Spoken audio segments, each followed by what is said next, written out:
Unduh gratis buku dan buku audio Ahmadiyah Islam Sejati, karya jenius terbesar abad 20.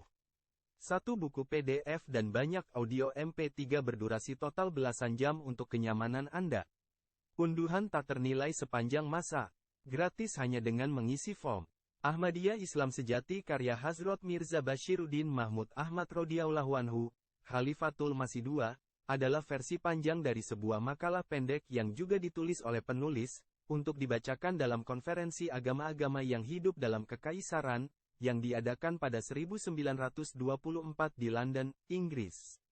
Buku ini, setelah membahas ciri-ciri khas jemaat Muslim Ahmadiyah dan tujuan-tujuan prinsip agama, menjelaskan seluruh luas lingkup ajaran Islam, mulai keberadaan dan sifat-sifat Allah serta hubungan manusia dengannya, sampai kehidupan setelah mati, dan di antaranya, secara luas mencakup ajaran-ajaran Islam tentang hubungan-hubungan sosial, internasional dan antar agama dalam berbagai aspeknya.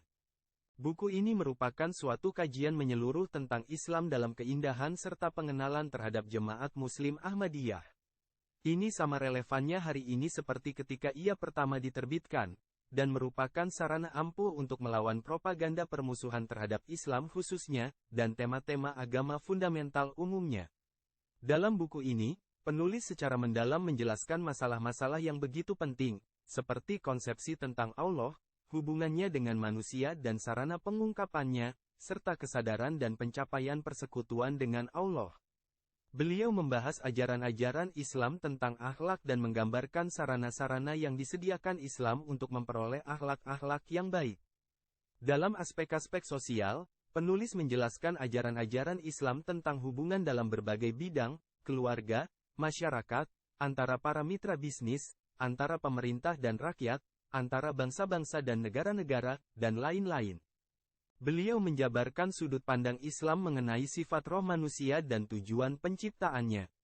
Juga menjelaskan apa yang Islam ajarkan tentang kehidupan setelah kematian, ganjaran dan hukuman dari kehidupan itu, serta sifat surga dan neraka.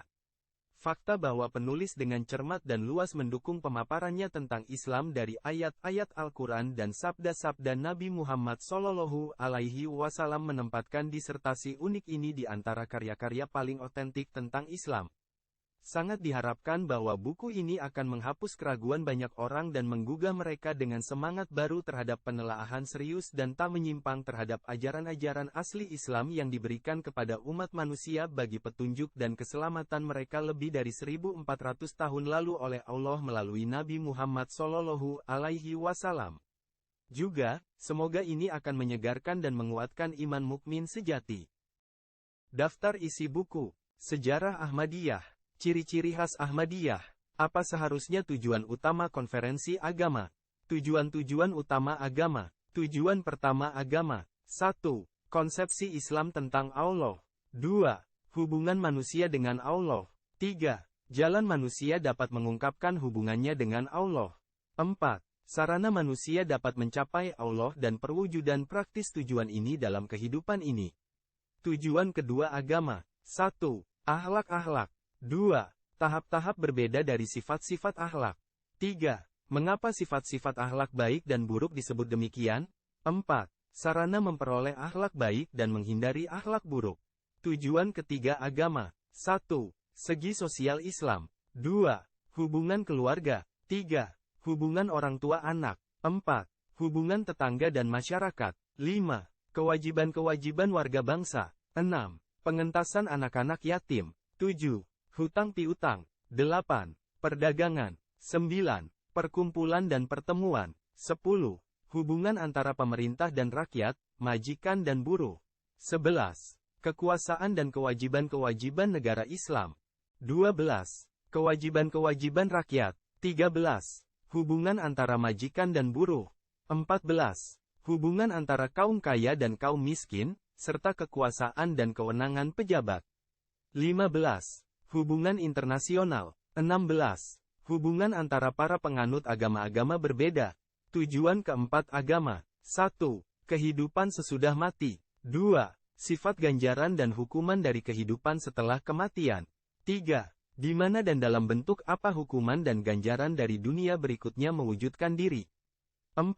Akankah ganjaran dan hukuman kekal? 5. Akankah ada amal dalam surga, atau akankah ia berakhir? Pengaruh ajaran-ajaran Al-Masih yang dijanjikan pada para pengikutnya.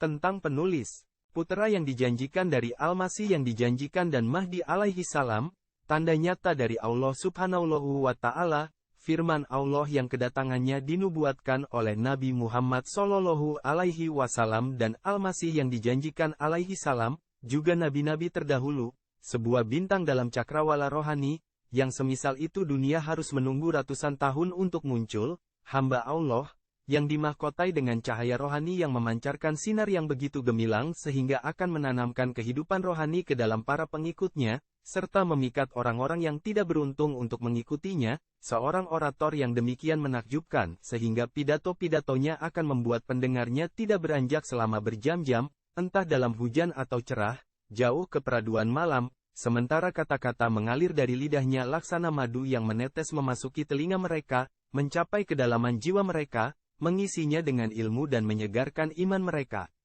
Samudera ilmu ilahi dan duniawi, tak diragukan, jenius terbesar abad ke-20, sosok dengan kecerdasan dan ingatan yang luar biasa, lambang dari sifat-sifat kepemimpinan, sosok yang keserbabisaannya tidak dapat dipahami oleh akal, Hazrat Mirza Bashiruddin Mahmud Ahmad radhiyallahu anhu, tahun 1889 sampai tahun 1965, Muslih Maud, pembaharu yang dijanjikan, adalah anak sulung dan pengganti atau khalifah kedua dari Al-Masih yang dijanjikan alaihi salam.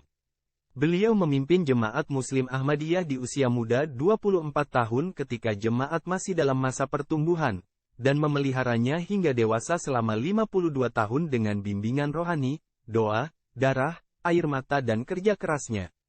Tidak hanya beliau membentengi dasar-dasar jemaat yang ditetapkan oleh Al-Masih yang dijanjikan alaihi salam, tetapi mengembangkan struktur jemaat dengan mendirikan berbagai program dan organisasi yang mengambil inspirasinya dari Al-Masih yang dijanjikan alaihi salam, dan di bawah bimbingan ilahi.